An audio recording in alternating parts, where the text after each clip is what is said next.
Property Law Pas FM bersama Erwin Kalo dari Erwin Kalo & Co. Property Lawyers.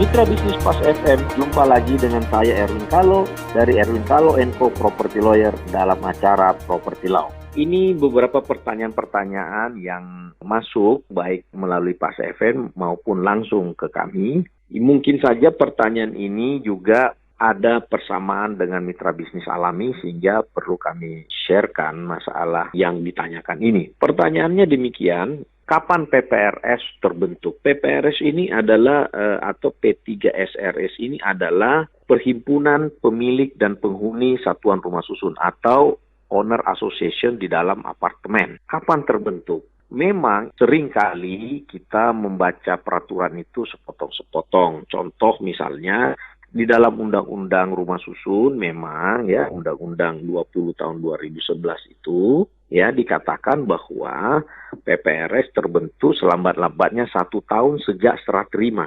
1 tahun sejak serah terima ya. Nah, dalam kenyataannya adalah serah terima ini kan itu ada dua, ada serah terima fisik dan ada serah terima yuridis.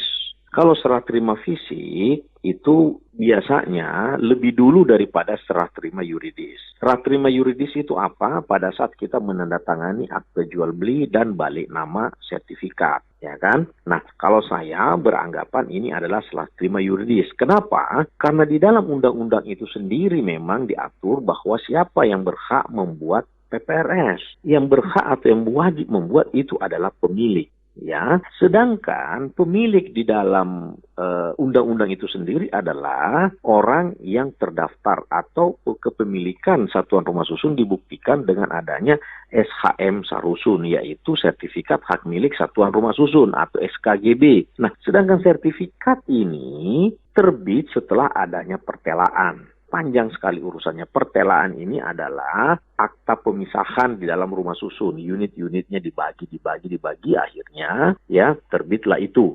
Nah, kalau misalnya dibentuk sebelum ada PPRS ini, berarti kan kita harus lihat dari voting right-nya. Hak suaranya dari mana? Timbulnya hak suara kan dari kepemilikan, sedangkan kepemilikannya belum terbit. Ya, tetapi urgensi daripada PPR ini kan adalah pengelolaan yang transparan dan adil, itu substansinya. Jadi tidak perlu khawatir saya kira kalau PPRS-nya belum terbentuk. Tetapi dibentuk di dalam undang-undang juga dikatakan kalau belum terbentuk maka dibentuklah PPRS sementara.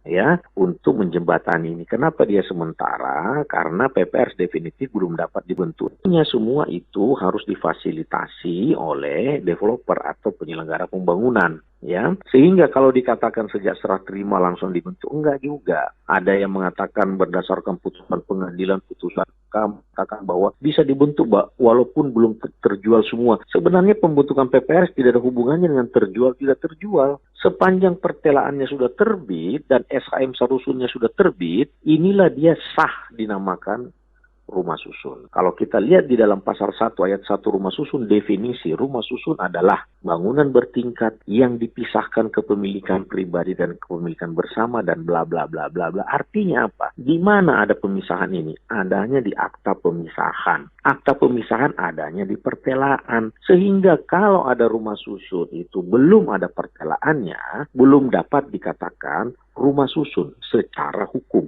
Ya, karena apa? Karena belum memenuhi syarat-syarat menjadi rumah susun. Jadi saya pikir mitra bisnis, yang kita kejar bukan pembentukan PPRS-nya. Yang kita kejar adalah transparansi pengelolaan keuangan. Jadi walaupun belum ada PPRS, ya, building management atau penyelenggara pembangunan wajib ya membuka laporan keuangan itu setelah diaudit oleh auditor independen diberikan kepada seluruh pemilik apartemen. Itu yang lebih penting daripada kita mengejar pembentukan PPRS. Semoga informasi ini ada manfaatnya. Terima kasih.